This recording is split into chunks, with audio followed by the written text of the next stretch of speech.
Hapon, Sayon Lahat, Abuhay. Good evening, everyone. Buenos días a todos los que nos siguen desde España. Muchas gracias por estar hoy con nosotros.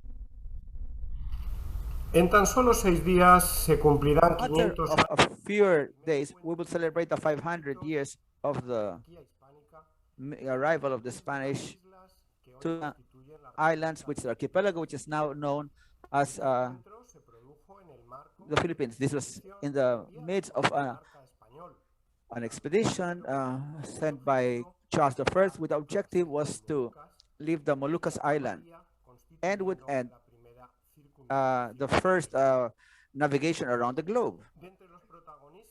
Among the protagonists of this expedition that changed the history, there are two incredible personalities, awesome personalities, if you allow me to say, Magellan and Elcano. The names of Magellan and Juan Sebastian Elcano are permanently tied by history. Elcano had not decided and successfully turned around the world, Magellan would still be the great discoverer, but his figure historically would be much smaller.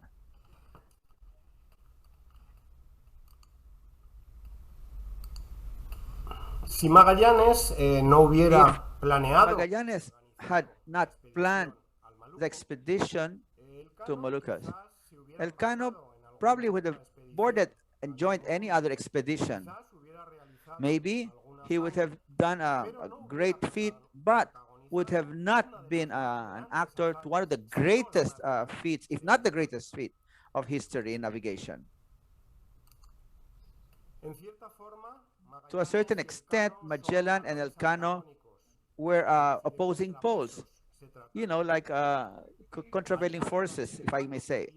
Wherever Elcano, every time Elcano has a greater ascendancy, it is at a loss for Magellan and vice versa. But those who bring up to enshrine Magellan like Picafetta totally ignore Elcano. And those who raise to high heavens Elcano like Emperor himself, that is a demerit for Magellan. Here in Cervantes in Manila and for the whole world, we are going to submit this to a judgment, these two great personalities that are permanently united with each other. And you, from your residence, from your wherever you are, you may take sides. You may consider Magellan innocent or guilty.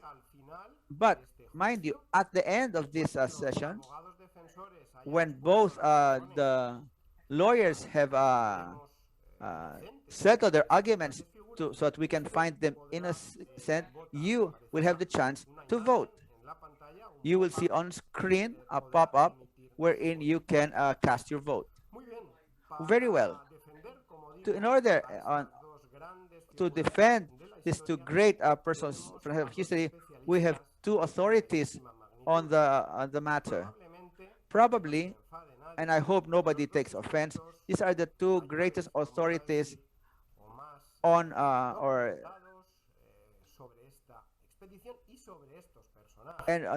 these personalities. And they're also very good friends of Cervantes. And they have been with us in previous sessions.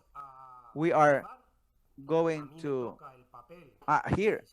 I am like a prosecutor, a merciless prosecutor, and I will send a number of accusations to them.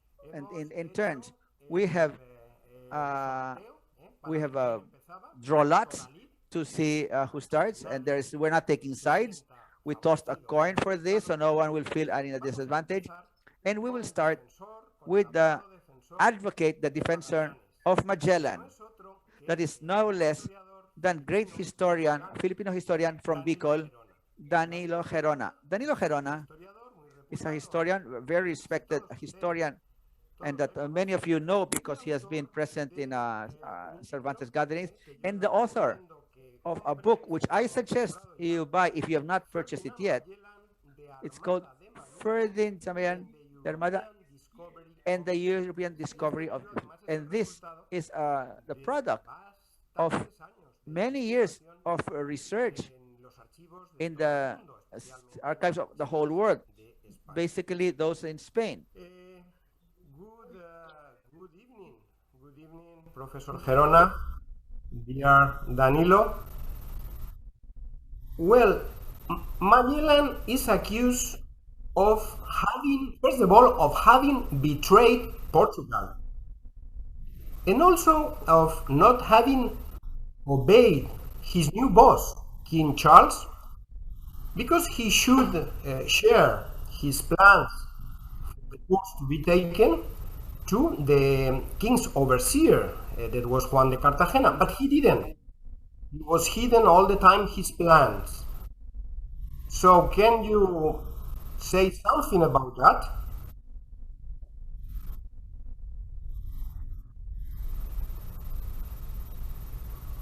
Sorry. One thing we have to understand is the context of why Magellan left Portugal.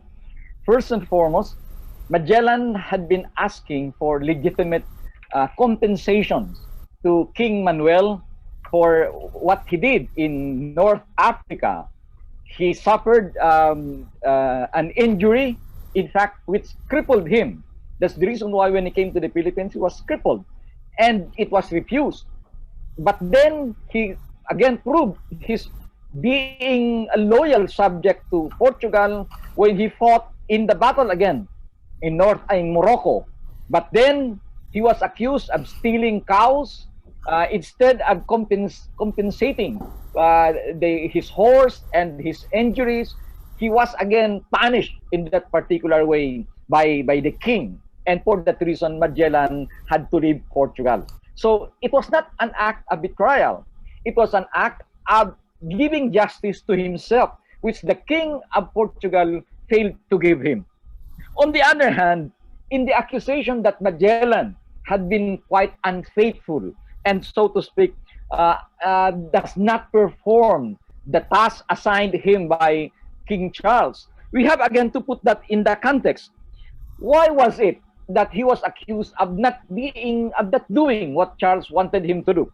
First, he was supposed to share information with a certain man, Juan Cartagena, who was his conjunto persona, meaning to say he was supposed to be on equal footing in that particular case, and he has to consult Juan Cartagena of certain matters before he makes certain judgment. But in this particular case, the issue here refers to what happened in the sea near Guinea in Africa. It is said that Magellan did not inform Cartagena that he is going to shift the course of the expedition, and for that reason, Juan Cartagena was angry because he was actually asserting his authority that he has to be informed of whatever decision Magellan had to make, but then he did not. Apparently, the reason, according to a certain historian who also gathered the information from the crew of the Magellan expedition, Fernando Oliveira was saying that first, Cartagena apparently did not know the temperament of the sea. He has not been a sailor. He does not know the weather that is prevailing in that particular part of Africa. And not only that, but because Magellan knew the reason why he shifted his course, because he knew that there is a calm somewhere in that particular part of the sea. And therefore, he has to make an immediate action in order to avoid getting caught in that particular calm in that part of Africa. So, Magellan did not actually violate the order of Charles, because he was aware, aside from that, he was aware of the fact that Juan Cartagena had been very, very much angry at him, even at the outset, as early as 2 years before the expedition had left. Cartagena had always been telling the people that they would not pay the Portuguese. And so he already knew the anger of Cartagena towards Magellan.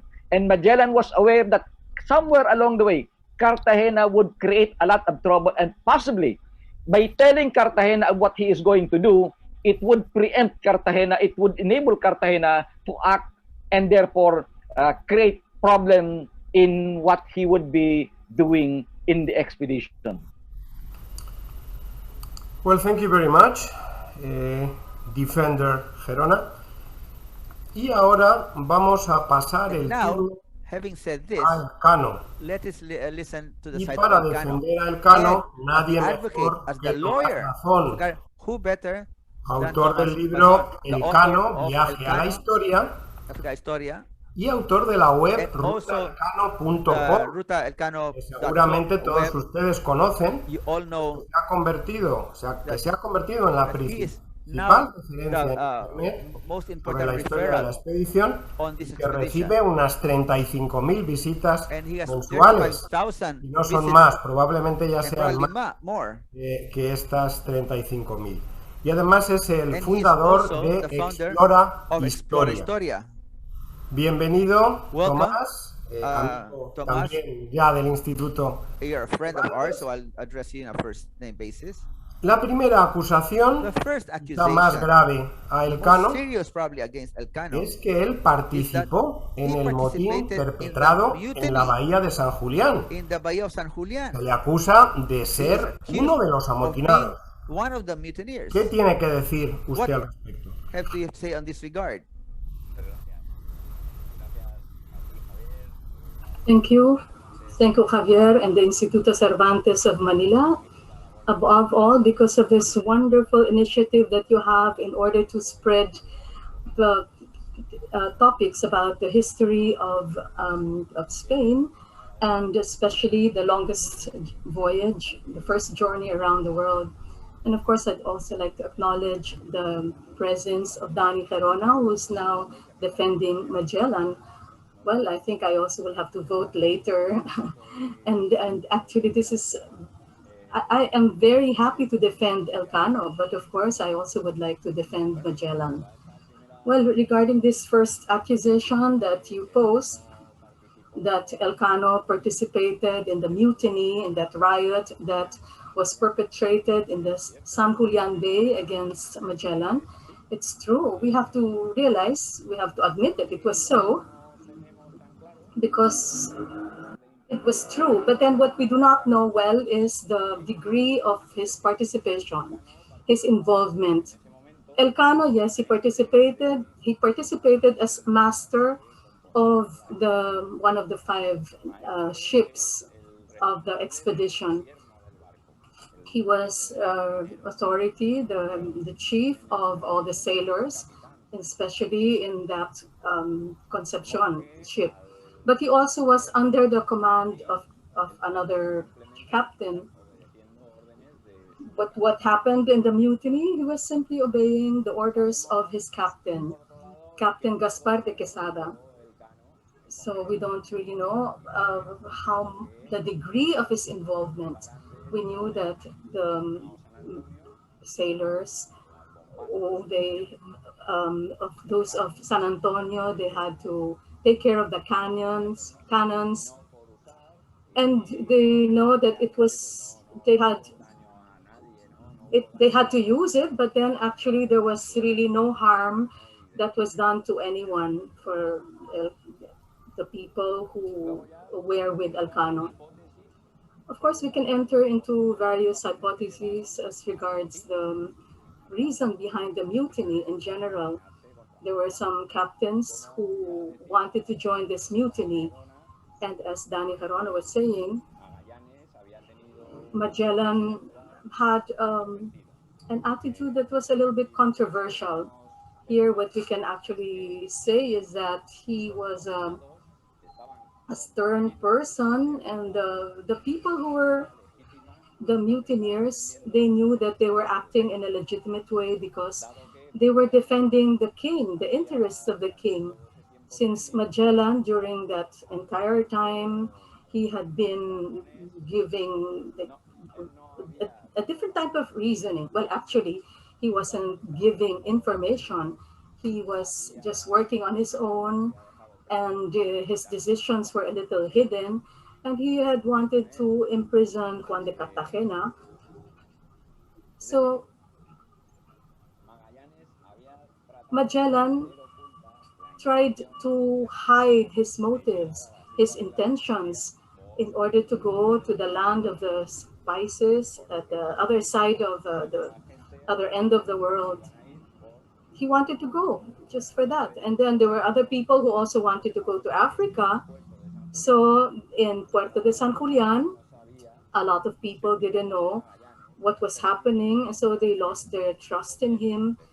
And because they felt deceived, they thought that what was happening? This is not the plan that we had.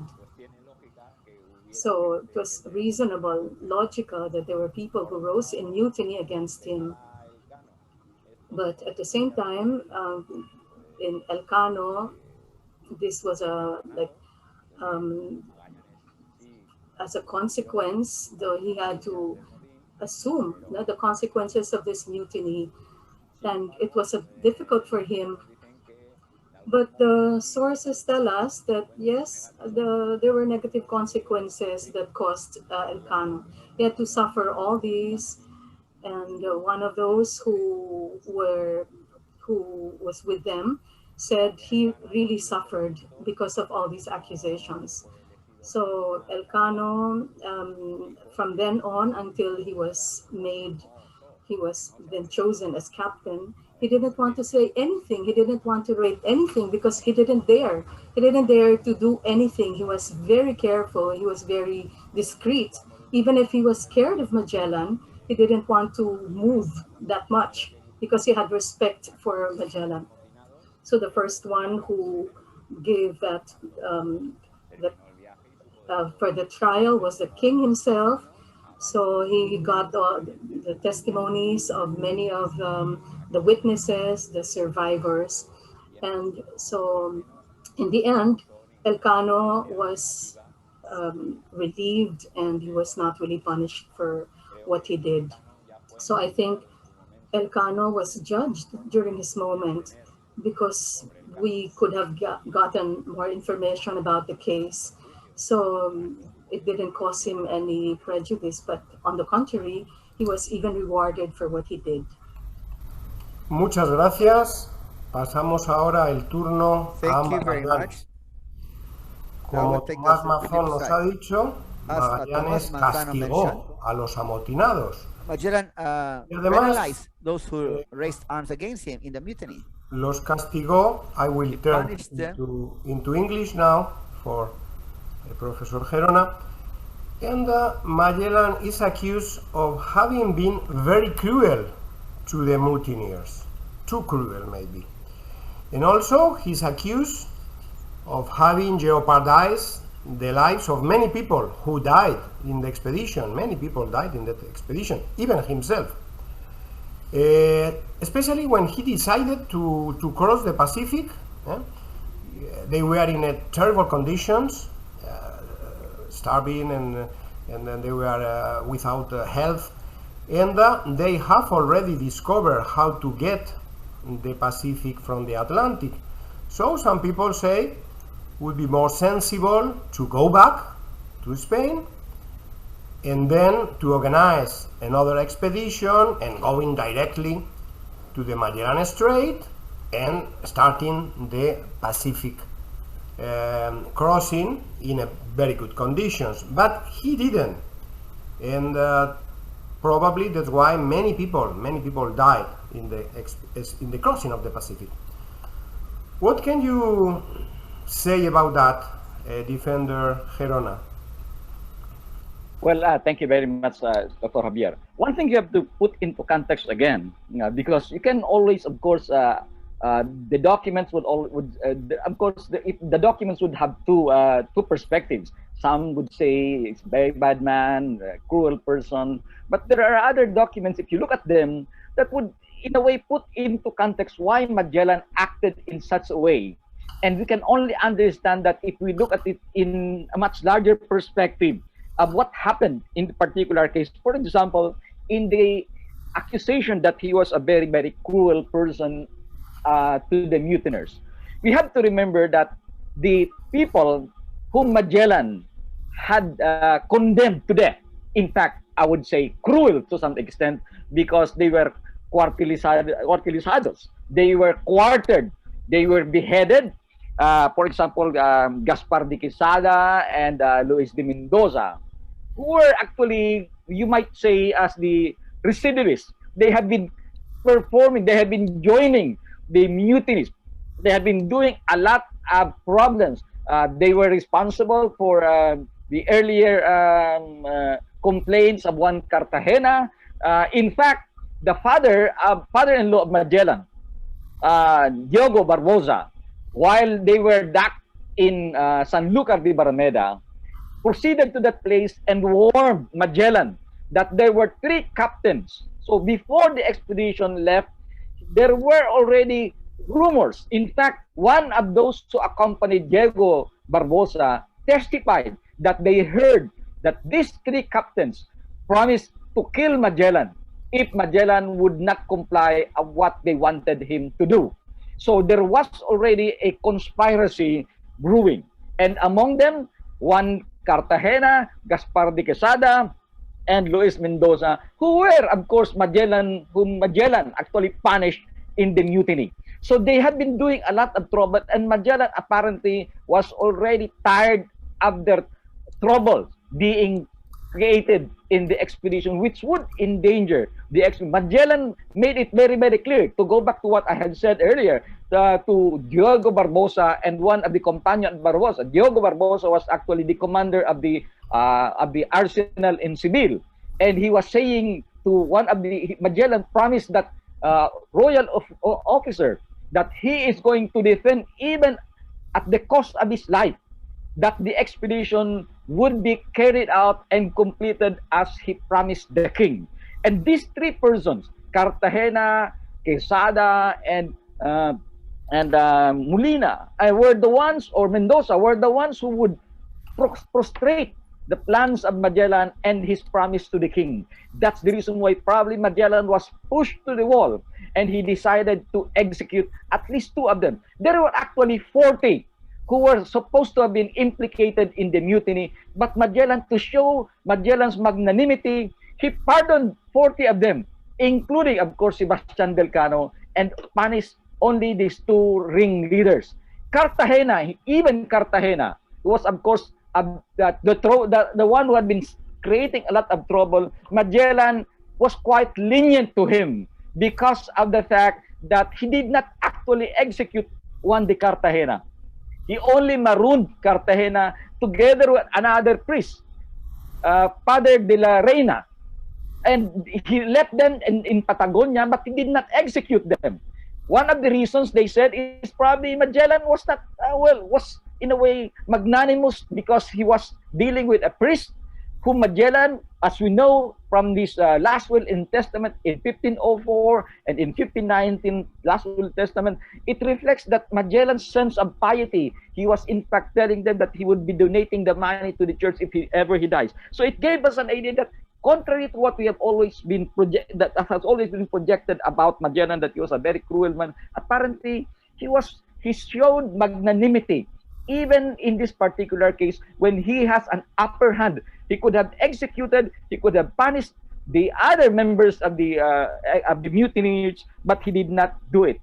And the other thing, regarding the fact that he jeopardized the lives of many people who died in the expedition because of his refusal to concede or to heed to the advice of the members of the expedition to go back to Spain rather than face the risk of traveling into that uncharted ocean beyond the Americas. Magellan apparently did not do it without any consultation at all. Contrary to popular belief, of course, Magellan was insistent. He was determined to go. One of the reasons is this.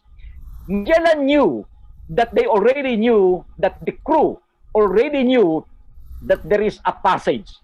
And if they would return, the possibility that somebody else would assume that particular responsibility, that particular the glory of discovering and traveling beyond this passage of that Magellan discovered would go to another person and not to him. Therefore, it's not actually out of his love for himself.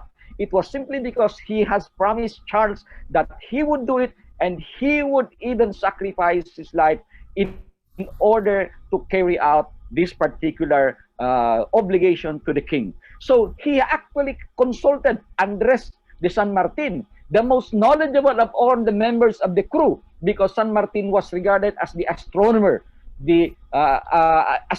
and astrologer of the expedition. And San Martin, in fact, gave Magellan and said, okay, we can proceed until January. As long as the days are not yet getting shorter, we can proceed because we will have enough time as long as winter has not really set yet. But then, beyond that, we have to stop. We have to go back. So in that particular case, even the most renowned astronomer and familiar of the seas at the time, Andres de San Martin, conceded to the plan of Magellan to go on with the expedition. So it was not arbitrary on Magellan. Thank you for this passionate defense of Magellan. Y ahora vamos, el turno lo Now pasamos we're going a to Elcano. turn sides towards Señor Tomás Mazon, Tomás Mazon, abogado de and Elcano. the Elcano advocate of también Elcano. se dice que, bueno, que él era un mero They say piloto. that he was Por tanto, él lo que hacía era so pues, he just had to llevar la nave hacia bring adelante, the vessels. pero que eso, pues bueno, They said, tampoco but of course, tenía tanto mérito I was como not the greatest ganas on que earth. It realmente didn't require that much consiguió talent. la expedición, So, y que simplemente pues por and llevar he was el just there to barco follow hacia orders. adelante y But no hacerlo zozobrar, pues que tampoco merece tanto reconocimiento. ¿Qué nos tiene que the decir task he has a was estos entrusted ciudadanos? was not really that awesome, that ambitious. Well, first of all, Elcano was chosen by his companions. At the moment, that was quite delicate when they had not yet found Moluccas Islands. So there had been some, like we can call them, drama in the expedition because of the death of many of their companions during the first part of the trip when the Philippines or Borneo. It seemed that they really didn't know what to do in order to go to Moluccas because of all these problems. So they decided to change the captain. They chose Juan Lopez Carvalho after Magellan because they were looking more at the general interest of the expedition.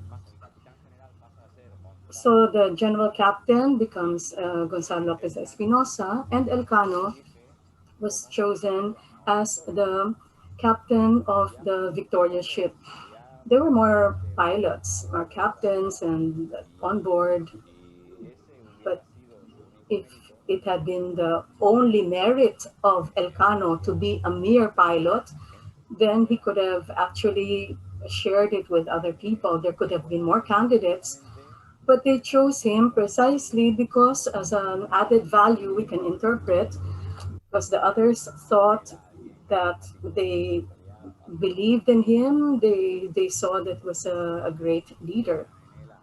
They saw that he was someone who was capable of getting them out of there to fulfill his mission, to go to Moluccas, and to be good at his job. I think it was also because he was charismatic. So it's not only just an interpretation, because truly the others chose him. And later on, we knew that he really was able to,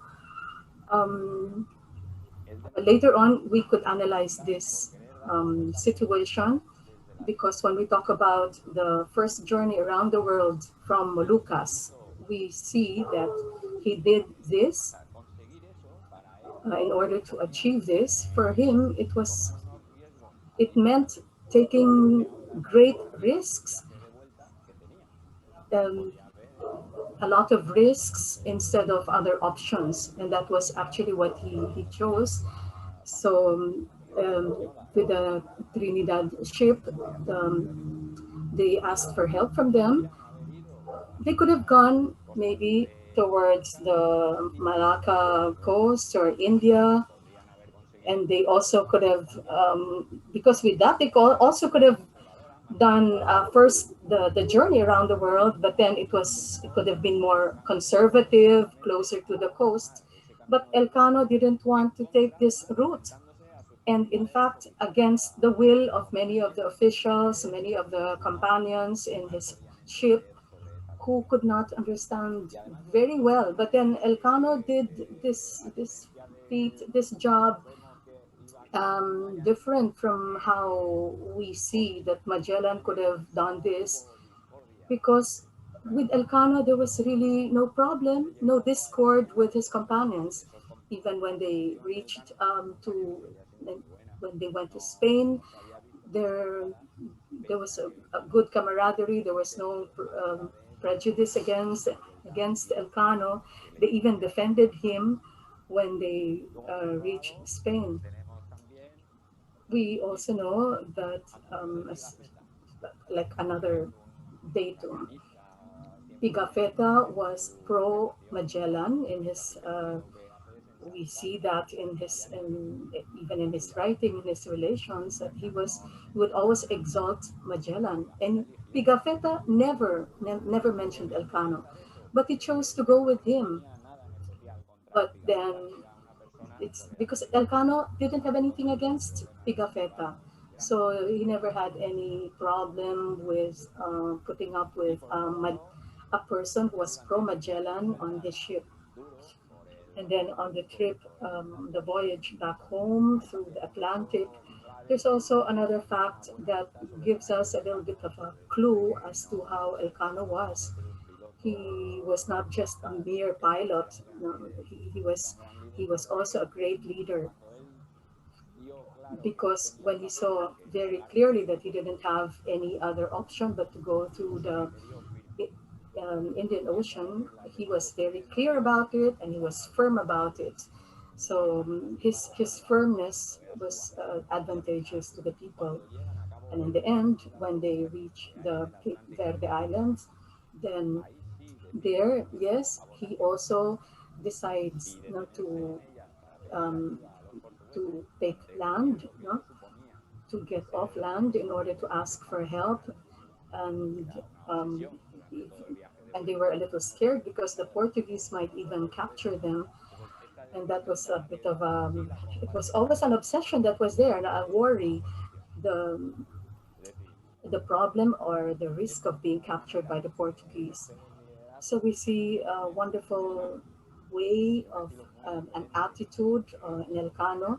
It's a style that's completely different from Magellan's style, but perhaps this also was what his companions saw in him, a person who perhaps was who looked more easy, who would agree with everybody, and then he would put up with everybody.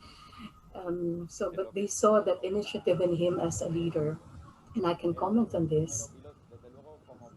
Yes, as a pilot, he was exceptional as a pilot, a great navigator, because just what he did. I'm not even going to mention here the sources. Of course, we say that he had to sail from Spain, that long journey, which was difficult, and he was able to achieve it.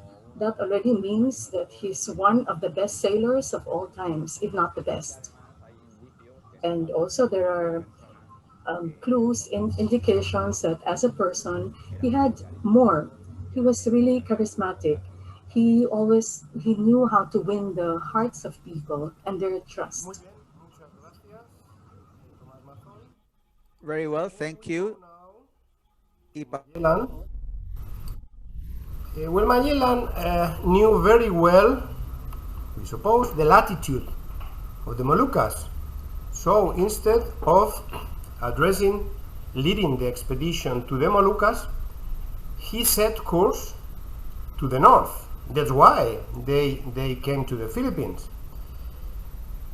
And then when in the Philippines, he were loitering in the Philippine Islands.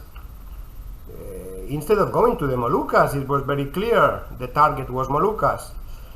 But probably Magellan has another private goal, we might say, because according to the contract with Charles I, with the Capitulaciones de Valladolid, he would be the lord of 2 islands after the first 6 islands to be discovered, if I'm not mistaken.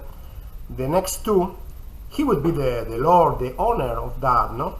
And so he probably, of course, and I can understand him, no, to be the owner of 2 Philippine islands. Wow, it's fantastic.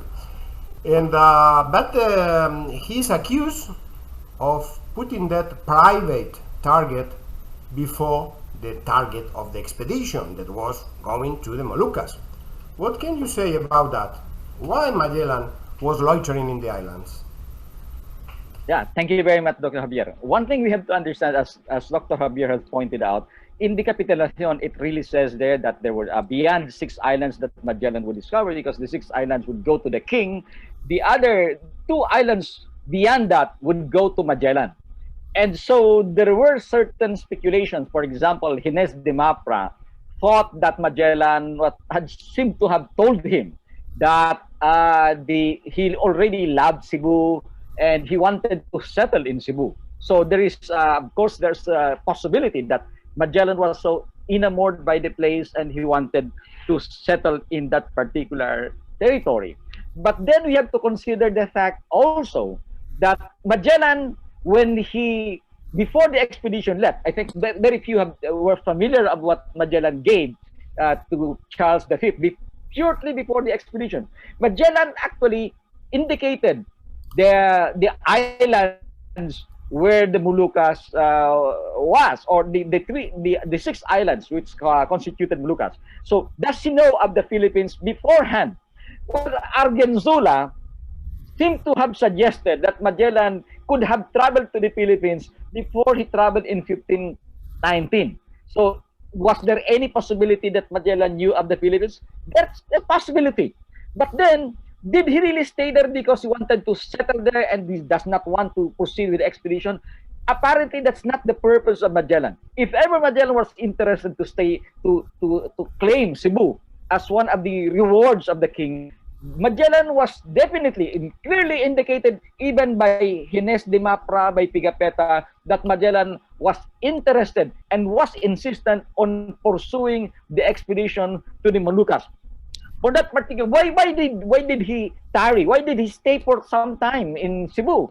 One of the reasons, and apparently this has not been quite made pronounced among historians on the records that we have, is that Humabon promised Magellan to give Charles V a crown jewel. So it's going to be a gift of Humabon to Charles V. And so Magellan apparently was waiting for that crown before he departed from Cebu.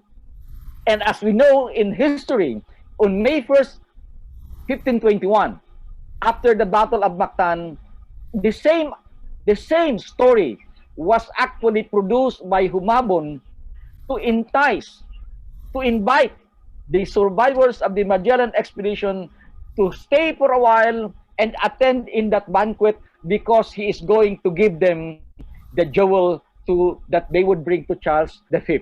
So that's one thing. Magellan apparently was staying there to get whatever Humabon is going to give to Charles as they returned to Spain. So Magellan wanted to bring something that's to show to Charles that here is what we got. This is the island that we discovered. It's so rich, and this evidence of that is this crown jewel that Humabon had sent to you. The other reason why Magellan settled for a while in Cebu was, of course, because he was looking for sailors who would guide them to Moluccas. If Magellan, granted for the sake of an argument that Magellan had already traveled to the Philippines as early as 1512, but Magellan was not the only one who was traveling. He must have been guided by the natives of Malacca at that time when they proceeded to the Philippines. So when When he was already in the Philippines, he probably needs someone to guide him to go to the Spice Islands, because he himself was probably not very, very much familiar with the route. And so a native of Cebu would be the best guide to bring him to the Moluccas, to facilitate, to make it easier for them, and to make it quicker to reach Moluccas if he would be guided by a native of Cebu.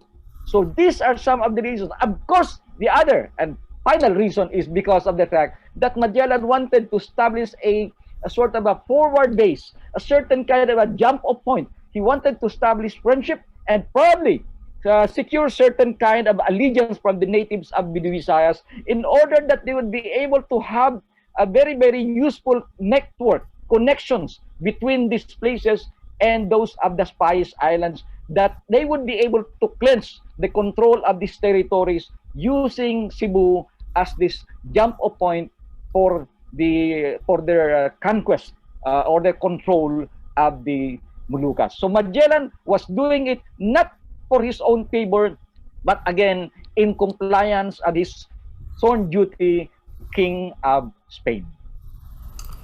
Thank you, Dr. Gerona. Vamos con la tercera. We will now go to the third charges against Elcano. He is accused of thinking his aggrandizement to be the #1 to turn travel around the world. That is his claim to history. And Enrique and Magellan and the other 17 who traveled with him and that came later. Why they say he's the first? He's the first. Come on. He's like the bullfighting Luis Miguel de Win. He's really the #1. Come on, Tomás. Supuesta vanagloria o autovanagloria. Is that legitimate claim to history? Well, this question, I am really happy to answer this because, well, luckily, we have the letter that Elcano wrote to the emperor as soon as he arrived in Sanlúcar de Barrameda in Spain. If we read the letter, this will answer perfectly that question. If he was really boastful, it really shows that in the letter, it shows that he never claimed ownership of this feat, and he always spoke in the plural of the merit of the trip, not only his, but also considering the efforts that were made by the entire crew. So even asked the king to do something in order to free the prisoners in Cape Verde, and he also asked that they be exempted from taxes, on account of all that they suffered. As we already commented a while ago, because there were some people who stayed in Cape Verde as prisoners of the Portuguese. So one of the first things also that he does, and he says in the letter, is to tell the emperor that to give freedom, to try to obtain that freedom for his companions, for the rest of the crew. And when he talks about his companions, he would say, I quote, because of the amount of sweat, the hunger, the thirst, cold, and heat that these people had to go through because of at your service, please free them from taxes. Let them not pay the taxes. And of course, in as regards referring to Magellan and Enrique, well, this letter, what it says really is that all the merits of the expedition, which are many, and some of them he would attribute mainly to Magellan, because he discovered the strait of Magellan that connected the Atlantic and the Pacific that they were looking for, and then because he was able to go through the Pacific and Spice Islands.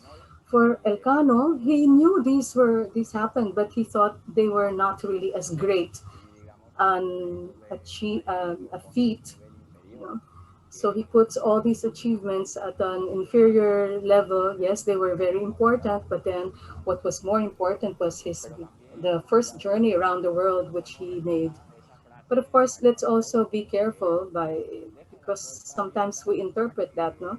But he leaves the door open because he also says that if Magellan had wanted to go around the world, it seems that going from Asia to Europe and Europe to Asia, maybe they would have taken a different route. We really don't know because it seems that, yes, we have discovered and traveled the roundness of the world, going to the west and returning to the east, but maybe the route taken by Magellan would have been another way or otherwise. So, but in the that is exactly what Elcano wanted, no? To go to a different route. So this is a phrase that I was referring to leave open, not that that to open that door. Yes, because we're able to see the roundness of the world, going to the west and then returning to the east. Elcano is saying that he's the first one to make the first journey around the world, but really a complete round.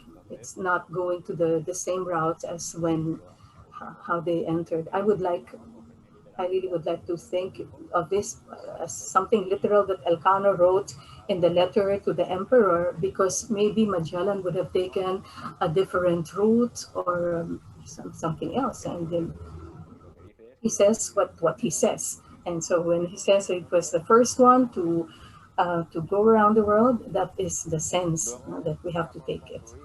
And also, in order to conclude, and when people talk about that, he boasts of that he has that merit, as, and it seems that he does not even consider his crew. No, there is also another statement to that. We know that when the king asked Elcano to go and see the king, he said, "Take with you two persons with you." But then Elcano, what he did was to bring more people, and they even passed through Valladolid to see the emperor, and they were received very well, and they received the coat of arms, and then they were called knights. So there were a lot of honors, privileges, but for sure Elcano wanted to share all these to the other crew members. Very well. Thank you so much. Otra. Magellan, that is very important here in the Philippines, because actually the consequence of his attitude was very important and was very dramatic. He invaded Mactan. He invaded twice. First, in the first occasion, they burned one of the villages of Mactan. Punishment action, and then was the famous attack to the village led by Lapu-Lapu, with the final that we all know. Wow, he's accused to invade and trying to, I don't know if killing, but actually to make a harm to a village of people that were living peacefully in the island of Mactan. What can you tell us about that, no? How can we admit that Magellan came as a friend of all the Filipinos, if we can use that term, because there were no Philippines at that time? How can you say to the people of Mactan Island? Okay, thank you very much for the question. One thing you have to understand is, of course, it's a typical a stereotype among the Filipinos that when you say, "Oh, Magellan is a bad boy," he killed Lapu-Lapu, or he was killed there because he provoked Lapu-Lapu by attacking that particular territory. But apparently, the records, the primary documents, seem to provide a different picture. it's the cliche that we learned from our textbook histories ever since, because apparently at the time many of our Filipino historians have not really consulted, they've not really paid much attention to the available documents on the Magellan expedition. But then what do the records say about that event in Mactan and the way Magellan treated Lapu-Lapu? One thing is we have to understand the fact that the 16th century Spain at the time was already a very, very highly sophisticated and highly familiar with certain human rights. In fact, we should be aware of the fact that Fray Bartolome de las Casas, whom we might consider as the father of human rights, was among those who sit in the panel of Magellan and approved the proposal of Magellan. What is the connection of this? We have to understand that they learned so much lessons already in South America, that hostilities, that atrocities breed also equally similar response. But when Magellan came here, he was already familiar, he was already carrying certain ordinances from Charles V, in fact, to exhaust as much as possible peaceful means. That's the reason why if you look at the inventory of the cargo of the Magellan expedition, a large portion of the cargo belonged to what they classified as dadivas, giveaways, gifts, so that they have to make use of diplomacy as the primordial means of establishing connection with the natives of territories that they would be encountering. But what about Magellan? What about Lapu-Lapu? It is contrary to the belief that Magellan simply attacked the place, burned the territory. That's not true. Actually, Magellan sent a certain kind of an emissary to tell Lapu-Lapu that they have to submit, or else they would be there would be war that might accrue, but might emerge. One thing is that the Spaniards already have what you call rules of engagement. Contrary to what we have always thought, that if they don't like you, they will kill you, they attack. That's no longer how the Spaniards conduct their war at the time. The words they used was requerimiento. The Spaniards, whenever they are going to enter a territory, they have to read a requerimiento or inform the chief, the head of a territory, that they have to submit, or else there would be war. So if they would submit, then they would give them a last warning. And in that particular case in Mactan, the burning of that village was actually a warning of Magellan that if Lapu-Lapu continued to defy the order of Magellan, then they would have no other way but to recourse to violence to engage in war. But what about engaging in war? Was that only an arbitrary decision of Magellan? No. The Spaniards at the time were already governed by what we call the buen guerra, the principle of a just war. It had been, if you look at the instrucciones that Charles V gave Magellan this before the expedition left, the so-called 75 instructions. And among them is this, that they can only engage in war, and they have to engage in war if the people refuse to accept the fate that the Spaniards were giving them. Apparently, it was an echo of the principle or of the philosophy of the Inquisition. You punish the body in order to save the soul. And that precisely is one of the reasons why Magellan resorted to last recourse of violence, because Lapu-Lapu refused not only to accept Magellan, accept the authority of Humabon, but also refused to accept conversion.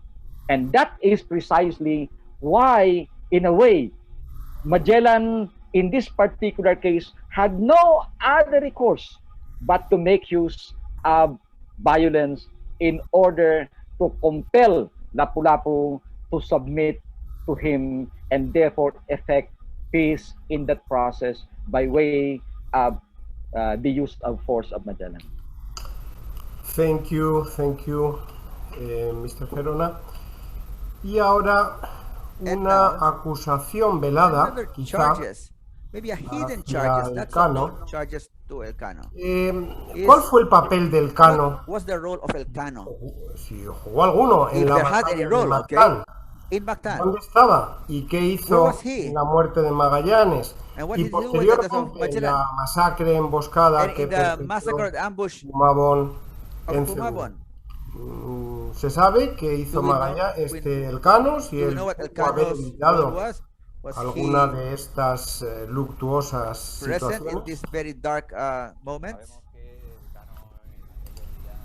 You know that Elcano during those days was sick, and that is what's recorded.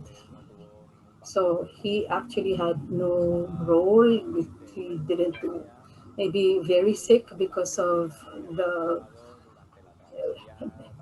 suffering that long crossing of the Pacific Ocean.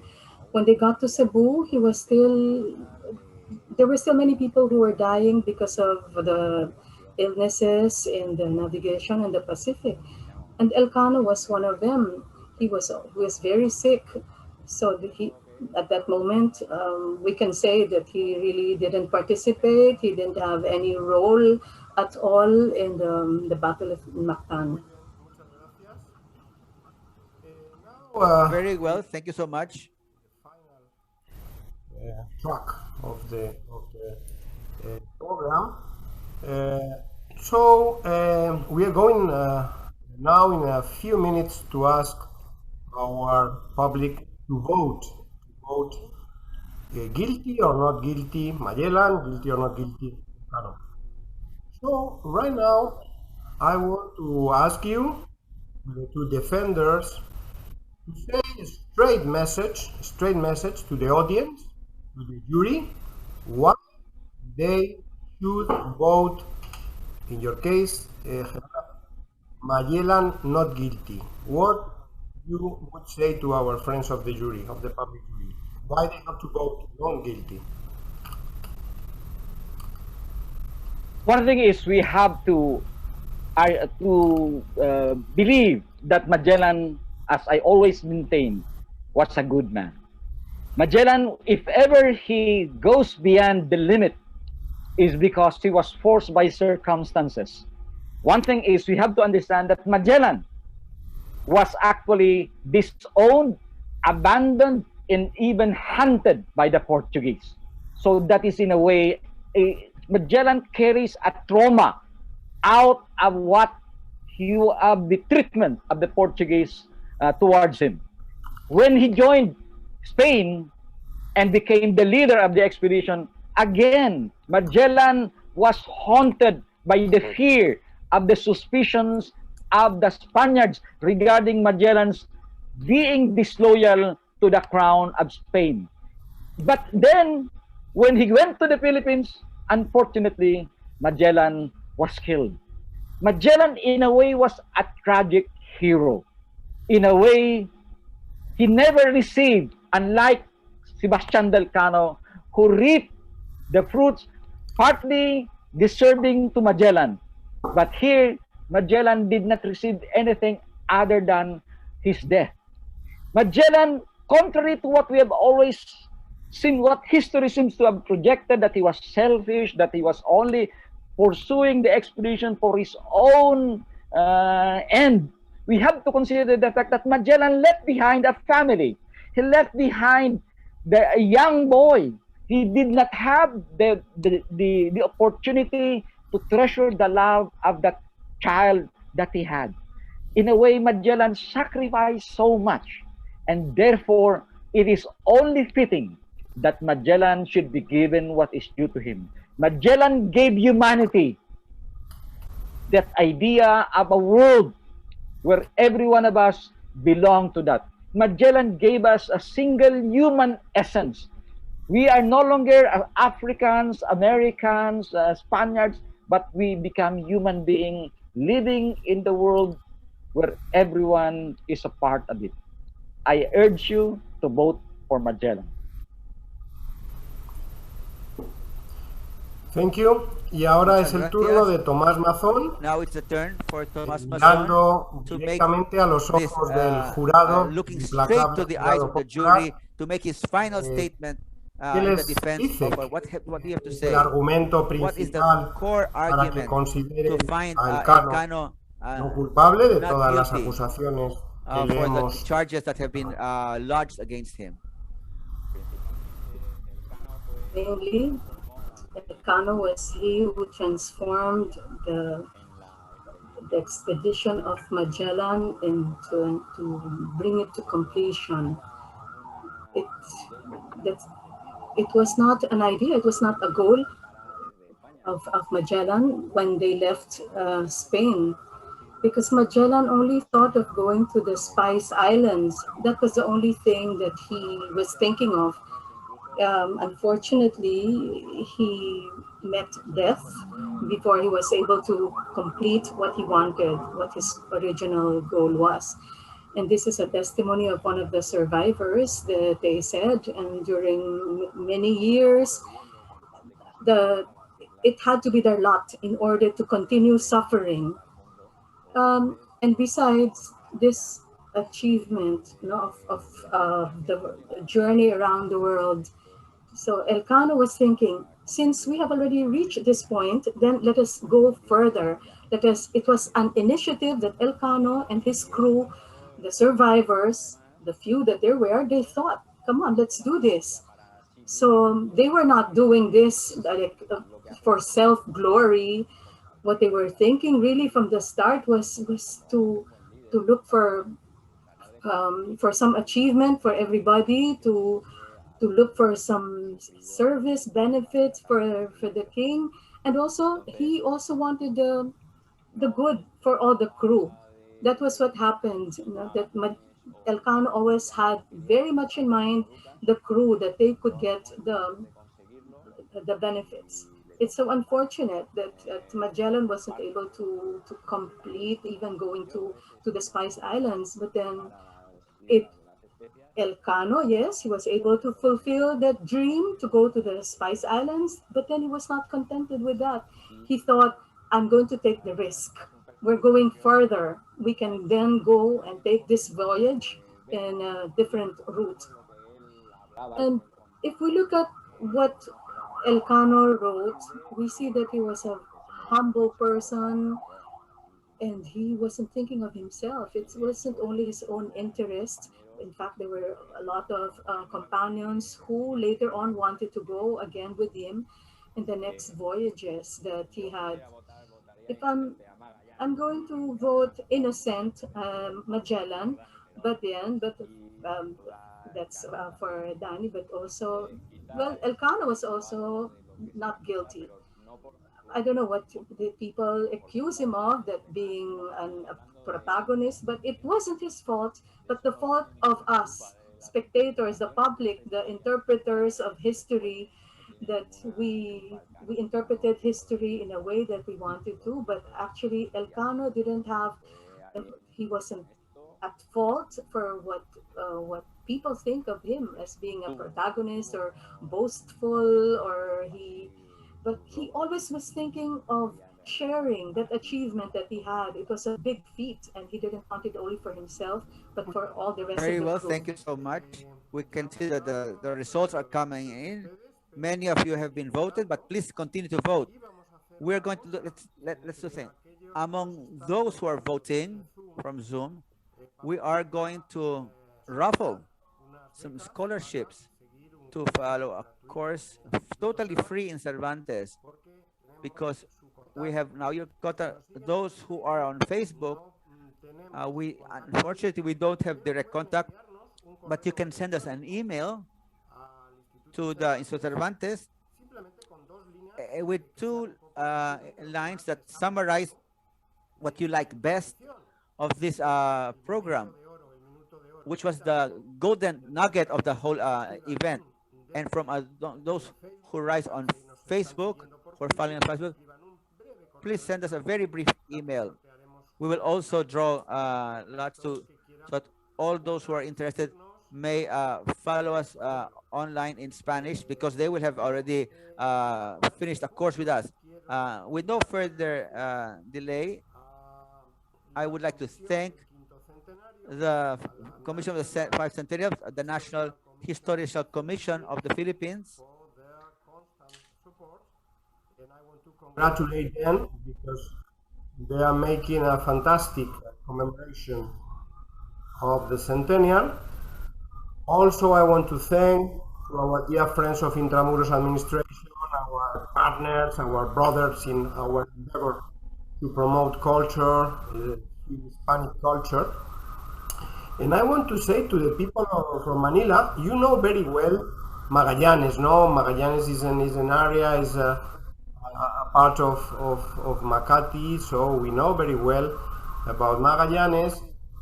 But maybe you don't know that much. This is a street after Elcano. It's a street in Divisoria.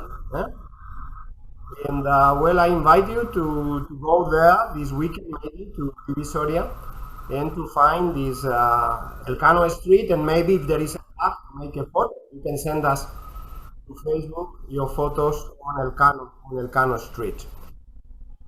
Y llegado a este punto, pues Having said this, I wish to thank also, and I will allow the floor to the Ambassador of Spain in the Philippines, Mr. Jorge, His Excellency Jorge Moragas, who has joined it, and he is a follower and a very knowledgeable person on this expedition, because he has read almost anything and everything.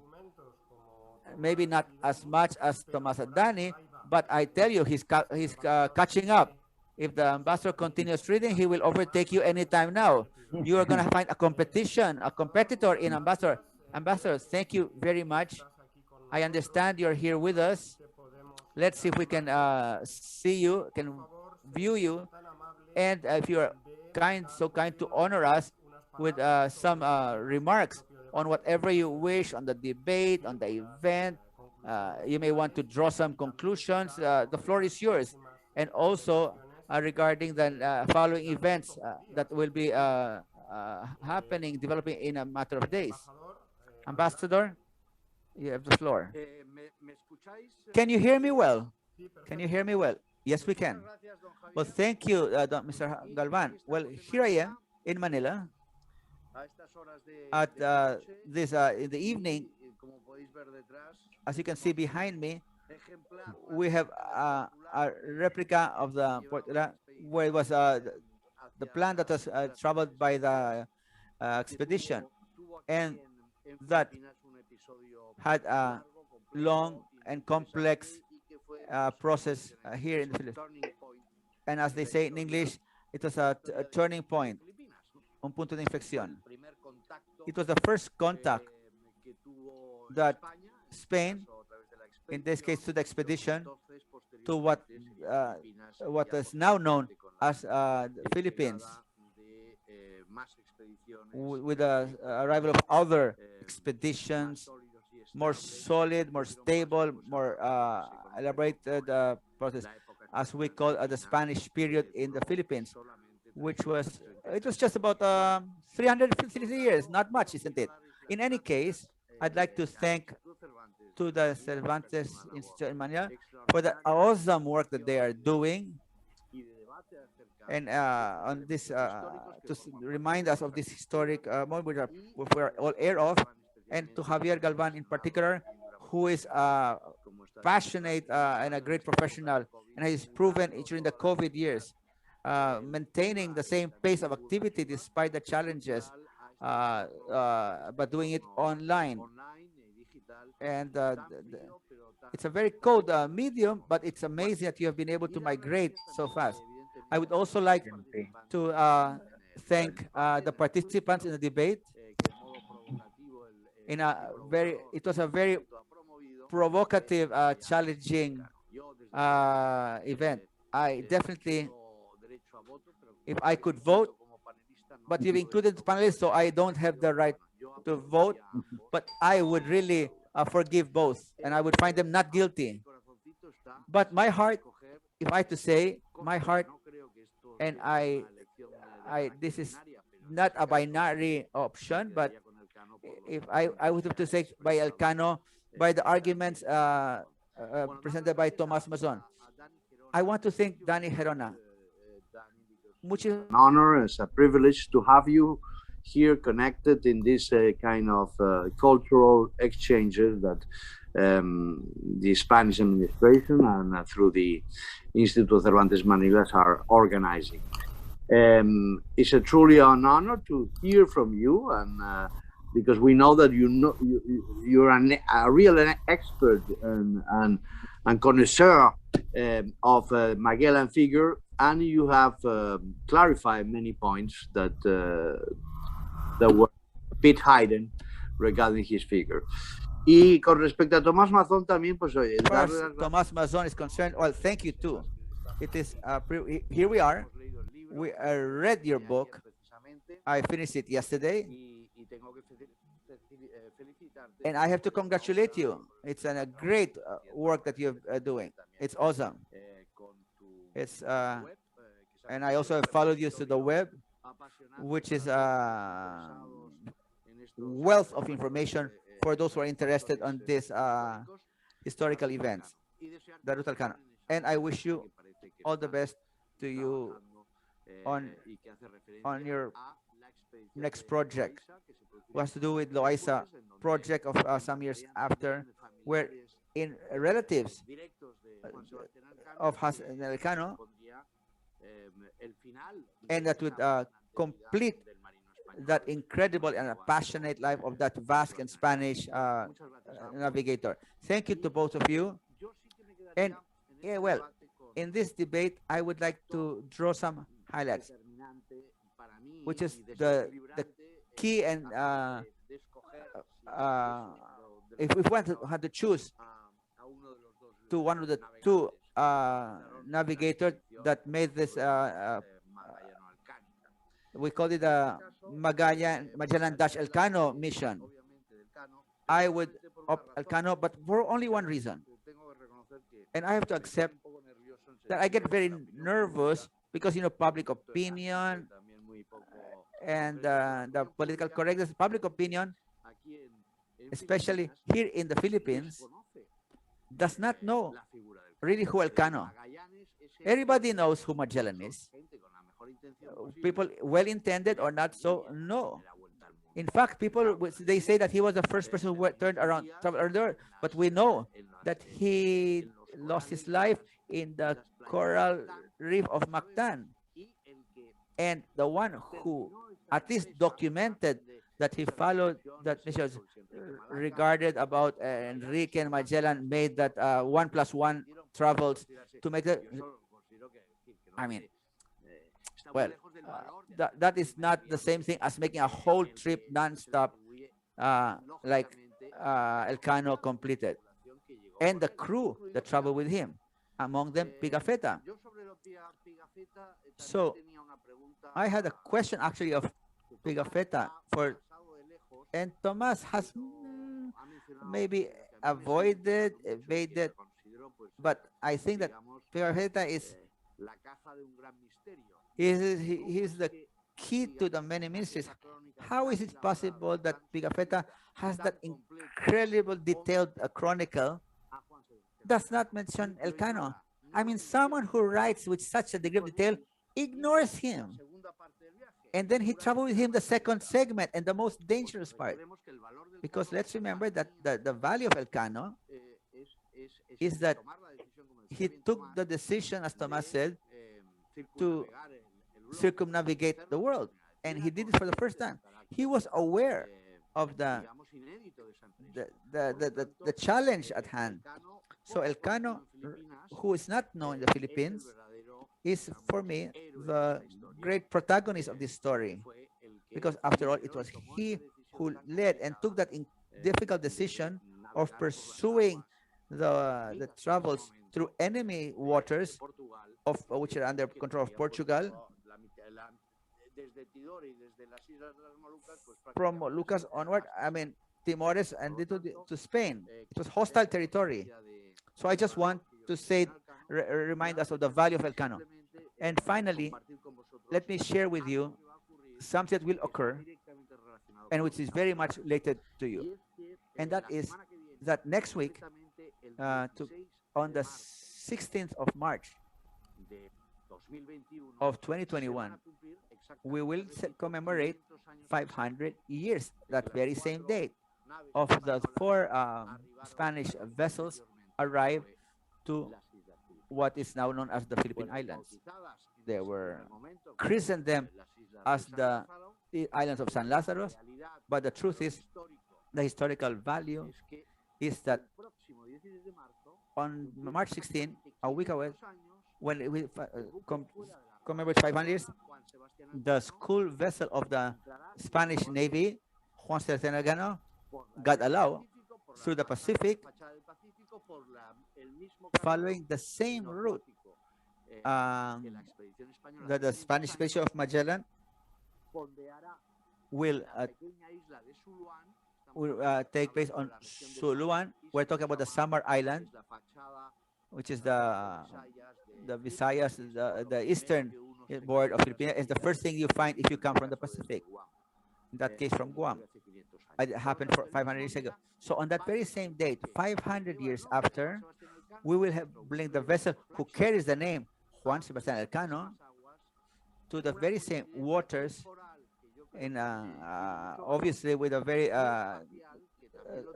very significant coordinates of time in Spain. This is an unusual place to go. On the March 16, the same place, same date, Juan Sebastian will arrive to the Philippines on the very same point where Magellan did. And together with this activity, the Spanish embassy will be there represented, and that is gonna be done with very difficult and unpleasant situations on the which come because of the reality of the pandemic and COVID-19. So the Juan Sebastian Elcano is traveling around the world commemorating what occurred 500 years ago, but it is doing it under very COVID protocol. So it is a bubble. It's a bubble. That boat is a bubble. But the boat will arrive to Suluan, also on Homohon, where in the first contact, the first landing, if we can use the expression, the first contact on Philippine soil that the Spaniards did, and second, the first human touch, human contact with the inhabitants of that land, the Filipinos of then. And that first contact was a very fructiferous. Why? The Spanish expedition was exhausted, was tired, was hungry, sick, with no potable water or sweet fresh water. The moment that Magellan decides to touch base on Homonhon and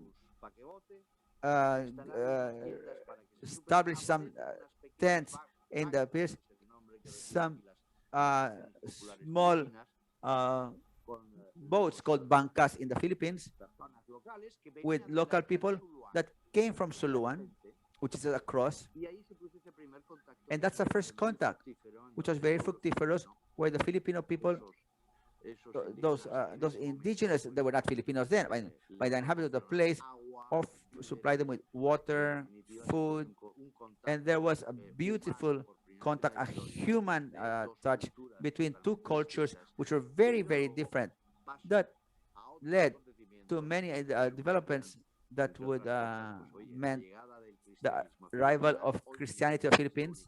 Philippines is the only Christian and Catholic nation of the whole Asia. If we don't regard of Timor, which is such a small country, and the origin of this cosmovision of the Filipinos is heir to that. That's where you can, the point of origin that we're celebrating. Well, in any case, the vessel Juan Sebastian Elcano is arriving in the Philippines 500 years after on the same place, and we'll be there to broadcast that moment with the technological media that we may have available. And it will happen, the unveiling, we will unveil a marker, which is a series of monuments on that event. We will do that in Suluan, in Homonhon, those two islands that are across each other, and where the first touch base, and then later on the more continental part, which is Samar and the city of Giwan. I'm sharing this because it's an important event, an important it's a very important cultural event, and eventually the vote will continue to Cebu. We'll have a technical visit, and after 2 days, leave Spanish waters towards Indonesia, and the same, by large, the great expedition that we have remembered on through the presentations of these great authors, Gerona and Mazon. I don't want to speak any longer. And congratulations to everybody. Thank you very much, Your Excellency Ambassador, for those closing remarks, for the announcement of this upcoming developments that we are going to be witness of. Well, the tally is as follows. Magallanes is innocent by 73%. So 27% find him guilty, and Elcano 76 and 24. So we can see that Elcano's been catching up. Maybe the participation of Ambassador rooting for Elcano has making a pitch for him has an effect. I also want to thank all our friends who have followed us, who have made questions, all the participants, some of which were about the rivalry between Spain and Portugal. It was not the subject of the debate, but it was maybe there floating in the air, Spain and Portugal. But that will be, well, we could be speaking for this in webinars for ages, but it's a past, but rest assured, if there was any competition, now the government of Spain and Portugal now have jointly submitted the commission for the 5th centennial, and we're working together with historians. So there's total cooperation now between Portuguese and Spaniards. There's no competition, and of course, inviting also Mexican and Filipino historians. These are the 4 poles of this committee, and I can see that there are some Mexicans participating in the chat, and that's about it. We're really working on overtime. We're working overtime here. Thank you so much, Professor Gerona. Thank you very, very much, Tomás Mazon. Thank you also to all of you. Thank you also to our interpreters, Daisy Lopez. He is a Professor Daisy Lopez, and Chaco Molina. They are great interpreters. We can follow them in Spanish and English, but in Cervantes, we hope that you would follow us in Spanish. And what better to do than to enroll in our courses in the Cervantes. Now we do it online. You can do it from the comfort of your house. Even without trying, you can learn Spanish. We start a new period of enrollment in the next days. And that's about it. Thank you so much. Muchísimas